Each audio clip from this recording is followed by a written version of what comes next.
Alors tu te souviens, ça fait combien de temps qu'on s'intéresse au projet du Père Lachaise virtuel?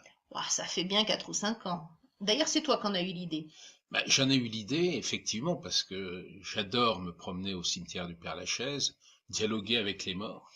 D'ailleurs, c'est le mot-clé. Finalement, ce projet, c'est un projet pour dialoguer avec les Mais morts. comment? Oh, tout simplement parce que les morts célèbres ont une seconde vie. Ils l'avaient déjà de leur vivant, cette seconde vie. C'est leur œuvre, c'est leur célébrité au travers de leurs chansons, au travers de leurs compositions, de leurs livres, de leur poésie, au travers de toutes leurs œuvres. Et bien sûr, aujourd'hui, on la continue. Alors les gens, ils viennent souvent individuellement ou bien en petits groupes pour parler avec les morts. Mais là, avec les technologies de l'information, on peut avoir des dialogues encore plus ouverts, encore plus nombreux.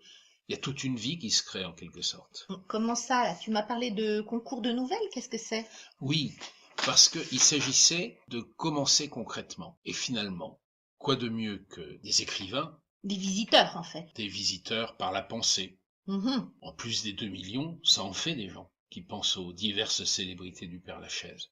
Et comment les faire parler? Eh bien, par des nouvelles. Les nouvelles, ce sont des récits intenses, courts, qui permettent de créer de l'émotion. En 2, 3 pages. Oui, Mais il y a autre chose qui me vient là. On peut pas aussi parler, par exemple, d'Edith Piaf avec des vidéos, avec des interviews? Comment on fait?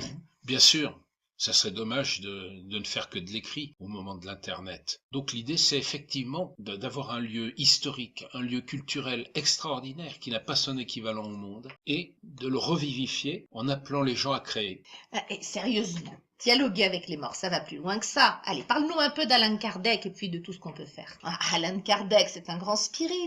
De son vivant, il dialoguait déjà avec les morts. Alors, est-ce que tu crois que ça peut inspirer un peu les... Bien sûr, Alan Kardec, ça sera un peu notre maître quelque part dans toute cette aventure. Il y aura des dialogues? Bien sûr, alors il y aura les dialogues que vont nous trouver les écrivains, mais il y a aussi les dialogues entre les morts eux-mêmes et puis les dialogues de chacun sur un site internet. Chacun peut venir interpeller, rendre hommage. D'ailleurs, sur le site, il y a déjà quelques hommages au Père Lachaise, aux célébrités, à des Et, célébrités du Père Lachaise. mais tu crois que les gens qui vont visiter le site, alors ils vont pouvoir parler en chat avec Edith Piaf, avec Alan Kardec, avec Tim Morrison?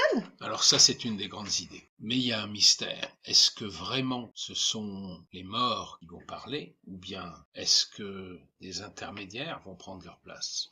Certainement, il y aura des intermédiaires, mais ces intermédiaires, ils seront inspirés, tu comprends, par chacune des célébrités qui a envie de s'exprimer. C'est une façon de leur redonner vie, en somme. C'est la seconde vie. C'est exactement la seconde vie. Merci Jean-Marc.